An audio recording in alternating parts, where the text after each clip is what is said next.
ఎందుకు మీకు బీజేపీ పట్ల అంత వ్యతిరేకత ఏర్పడింది? ఇంత మీరు హిందూయిజాన్ని నమ్ముతూ కూడా హిందుత్వ పట్ల అంత తీవ్రమైన వ్యతిరేకత? అంటే నేను ఫాలో అయ్యే హిందుత్వం అది కాదండి. వాళ్ళు ఫాలో అయ్యే హిందూయిజం అది కాదు. ఒక రకంగా హిందూయిజమో సనాతన ధర్మమో దీనికి పేరు ఏదైనా పెట్టుకోవచ్చు. బట్ నేను ఫాలో అయ్యేది వేరు, వాళ్ళు చెప్తుంది వేరు. వాళ్ళు మొన్న తిరుపతి బై ఎలక్షన్ వస్తే ఇది భగవద్గీతకి బైబిల్కి పోటీ అన్నారు. నేను ఎట్టి పరిస్థితులు ఒప్పుకోను. భగవద్గీత ఒప్పుకోదు, భగవద్గీత కూడా ఒప్పుకోదు. ఈవెన్ నాస్తికవాదాన్ని కూడా హిందూ ఆలోచన విధానంలో భాగం. భౌతికవాదాన్ని ఒప్పుకోవడం ఏంటంటే భగవద్గీతలో సాక్షాత్ శ్రీకృష్ణ పరమాత్మ.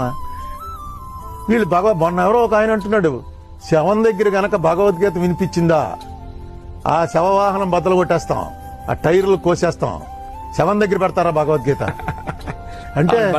జాతస్య ధ్రువముచ్చు అన్నటువంటి తీసుకెళ్లి పెళ్లిలో పెడతారండి. అసలు భగవద్గీత ఏంటి దాంట్లో చెప్పింది ఏంటి? భయం వచ్చినప్పుడు నీకు ఆ భయంలోంచి ఎలా బయటపడాలనే కౌన్సిలింగ్.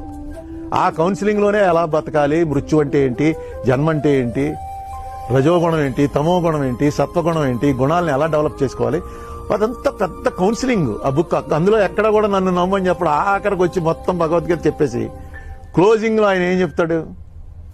క్లోజింగ్ శ్లోకం, ఇదిగో అబ్బాయి నీకు చెప్పాను పరమ రహస్యం చెప్పాను, గుహ్యతరమయ విమృశ్యైత దశేషేణ యథేచ్ఛసి తథాకురు. 10 రకాలుగా ఆలోచించు, నేను చెప్పాను, నీకు ఏది తోస్తే అది చెయ్యని.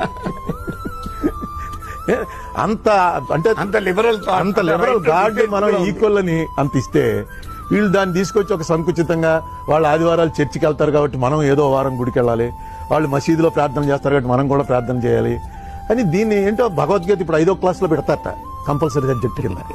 నేను భగవద్గీత దాదాపుగా ఒక 91లోనో మొదలెట్టానండి. 30 ఏళ్ళు దాటిపోయింది. నాకు ఇప్పుడు పూర్తి